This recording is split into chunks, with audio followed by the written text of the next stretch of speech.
দর্শক, একটি চাঞ্চল্যকর ঘটনা। বগুড়ার এক যুবক কবরের ভিতরে কি ঘটে না ঘটে সেটা দেখার জন্য, বোঝার জন্য ক্যামেরা নিয়ে কবরের ভিতর ঢুকে এবং 24 ঘন্টা পর কবর থেকে বেরিয়ে তার সঙ্গে যা হয় সেটা দেখতে থাকো। কবরের অভিজ্ঞতা অর্জন করার জন্য ক্যামেরা নিয়ে একটি কবর খুঁড়ে রাত 11টার সময় সে অবস্থান করে এবং 24 ঘন্টা সেখানে থাকার যে প্রতিশ্রুতি তিনি দিয়েছিলেন সেইটা পূরণ করার জন্যই কিন্তু তিনি একটা কবর সিস্টেম, একটা মাটির গর্ত ঘুরে সেখানে কিন্তু রাত 11টার দিকে তিনি ঢুকেছিলেন এবং তার অভিজ্ঞতা সেই তার ক্যামেরায় ধারণ করতেছিলেন। এইদিকে এই গ্রামের মানুষজন এইসব জানতে পেরে পুলিশকে ইনফর্ম করার কারণে পুলিশ আসার পর তাকে যে অবস্থায় বের করে, সেই অবস্থা খুবই, কি বলবো, এখানে লক্ষণীয়। আপনারা দেখতে পাচ্ছেন যে একটি মাটির গর্ত খোঁড়া হচ্ছে এবং এই গর্তের ভেতরেই সেই ইউটিউবার অবস্থান করতেছে।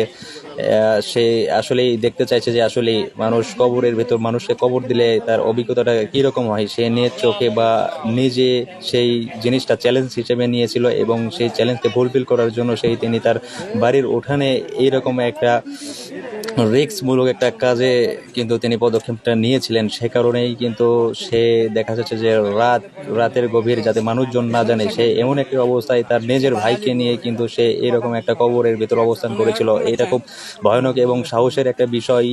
যেহেতু বাংলাদেশের কোনো ইউটিউবার এরকম কোনো পদক্ষেপ নিয়েছিল না, এইটাই প্রথম। তার নাম হলো মিজানুর রহমান রনি।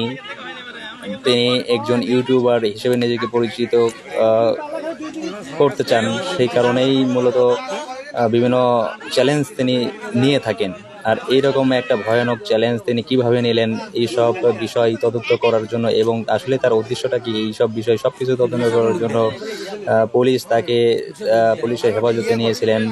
সেই সব কিছু আপনারা জানতে পারবেন এই ভিডিওর মাধ্যমে। তো ভিডিওটা দেখেন আসলেই কী রকম অবস্থায় তিনি ছিলেন এবং তাকে যে অবস্থায় পাওয়া গেছে সব কিছু এই ভিডিওর মাধ্যমে আপনারা দেখতে পাবেন। সো এখন ভিডিও না কেটে ভিডিওটা ফুললি দেখতে থাকেন এবং আসলে এরকম কাজ যেন পরবর্তীতে কেউ না করতে পারে। বা অনেকেই বলতেছেন এইটার ভেতরে কোনো রহস্য লুকিয়ে আছে, সে কোনো সংগঠনের সাথে জড়িত কি না, এইসব খতিয়ে দেখার জন্য গ্রামবাসী বা এলাকাবাসী পুলিশকে জানানো দিয়েছে বা তথ্য দিয়েছে। সে কারণে কিন্তু পুলিশ আসার পর তার যে কবরটা এটা কিন্তু খোঁড়া হচ্ছিল এবং তাকে উদ্ধার করার জন্য অনেকেই, দেখা যাচ্ছে এখানে অনেক মানুষের ভিড়। কিন্তু আপনারা দেখতে পাচ্ছেন যে এলাকার যত মানুষজন আছে সব মানুষ কিন্তু এখানে ভিড় করেছে আসলে একটিবার তাকে দেখার জন্য, আসলে সে কোন অবস্থায় ভেতরে আছে এবং সে কি করতেছে।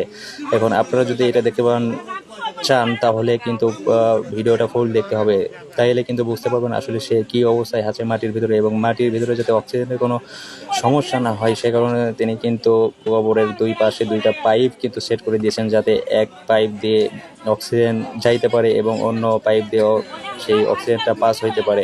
সেই কারণেই কিন্তু তিনি এই অবজন ব্যবস্থা করেছেন। আসলে আমরা দেখব আসলে কবরটা খোঁড়ার পর সে কোন অবস্থায় আছে এবং কি অবস্থায় সে কি করতেছে। আসলে আমরা, তার বড় ভাই যিনি ছিলেন তিনি কিন্তু তাকে পাহারা দিয়েছিলেন এবং বিদ্যুতের ব্যবস্থাও কিন্তু এখানে করা হয়েছিল। তিনি জানান যে আসলে সে একটা চ্যালেঞ্জ নিয়েছিল যে কবরের ভেতর আসলে মানুষ কিভাবে থাকে, এইটার একটা অভিজ্ঞতা তিনি নিতে চাইছেন। আসলে ভেতরের কীরকম লাগে বা মাটির ভেতরে থাকতে কীরকম লাগে। তিনি কিন্তু রাত 11টার দিকে ক্যামেরা সহ তিনি এটার ভেতরে অবস্থান করতেছিলেন এবং মানুষজন এটা জানাজানির পর পুলিশকে ইনফর্ম করে। আসলে এই বিষয়টা নিয়ে সবাই উদ্বিগ্ন। সো আপনারা দেখতে থাকেন ভিডিওটা। আমরা তার সম্পর্কে আরও কিছু তথ্য দিতে চাই আপনাদের। সেটা হলো যে তিনি একজন ইউটিউবার, সেটা তো বটেই, তা এর আগেও কিন্তু তিনি বিভিন্ন চ্যালেঞ্জ নিয়েছিলেন। তার কারণ তিনি নিজেকে লৌহ মানব হিসেবে কিন্তু পরিচয় এর আগেও তিনি দিতে চেয়েছিলেন। তার কারণ তিনি বাংলা বান্দা থেকে শুরু করে টেকনাফ তেঁতুলে পর্যন্ত কিন্তু হেঁটে পুরো বাংলাদেশ ঘোরারও কিন্তু তার অভিজ্ঞতা রয়েছে। এই বিষয়টা যদিও কেউ জানে না, তার এলাকায় গিয়ে যেহেতু শুনলাম আমরা যে তার এই রকম পাগলামিও কিন্তু তার অনেকগুলো রয়েছে। কিন্তু এইটা একটা এক্সেপশনাল, এইরকম চ্যালেঞ্জ কিন্তু বাংলাদেশে অন্য কোনো ইউটিউবার কখনো নেয় নাই। যদিও বাংলা বান্দা থেকে টেকনাফ তেঁতুলিয়া পর্যন্ত অনেক হেঁটে যাওয়া বা দৌড়ে যাওয়া বা সাইকেল নিয়ে পাড়ি দেওয়ার অনেক রেকর্ড রয়েছে, তবে এইরকম কোনো উদ্ভট কারবার কিন্তু আমরা এর আগে কখনো দেখি নাই। সো এটা কিন্তু খুব একটা উদ্বিগ্নর একটা বিষয়। মানুষ কিভাবে, একটা মানুষ রাতের আধারে বা কোনো কিছু ছাড়া শুধু একটা ক্যামেরা নিয়ে এই মাটির ভিতরে অবস্থান করতে পারে, তার আসলে তার সাহসের প্রশংসা করতে হয় একদিক দিয়ে, অন্যদিক দিয়ে তার এই পাগলামি আসলে কখনোই কাম্য নাই। এরকম পরিস্থিতিতে মানুষ, তার এলাকার মানুষজন খুব উদ্বিগ্ন আসলে এই ছেলেটা করছেটা কি। এই বিষয়টা নিয়ে পুলিশকে ইনফর্ম করার পর পুলিশ কিন্তু এসে বিষয়টা খতিয়ে দেখার জন্য, এখানে তাকে উদ্ধার করার জন্য এই কবরটা কিন্তু খুঁড়তে দিয়েছেন। আপনারা যেটা দেখতে পাচ্ছেন আশেপাশে কিন্তু অনেক মানুষের ঢল নেমেছে এক নজর তাকে দেখার জন্য আসলে তিনি কোন অবস্থায় আছে। তিনি কিন্তু ভেতরে একটা ক্যামেরা নিয়ে ঢুকেছেন যে আসলে ভেতরের অভিজ্ঞতাটা কি সম্পূর্ণ কিন্তু তিনি তার ক্যামেরায় ধারণ করতেছেন। এইসব যদি দেখতে হয় তাহলে আমাদের পুরো ভিডিওটা ফুল দেখতে হবে আসলে সে কোন অবস্থায় আছে এবং সে ভেতরে কি করতেছে। সো দেখতে থাকুন।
আরে বাবা দিকে সরে যা।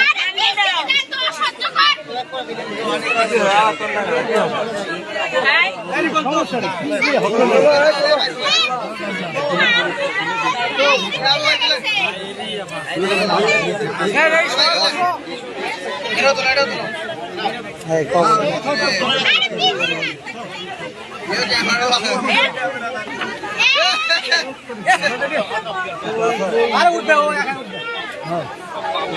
আমার এটা কত বেশি দলো দাদা করো করো।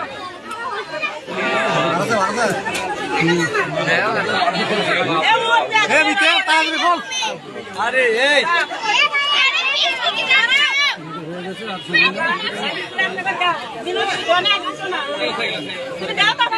বেশি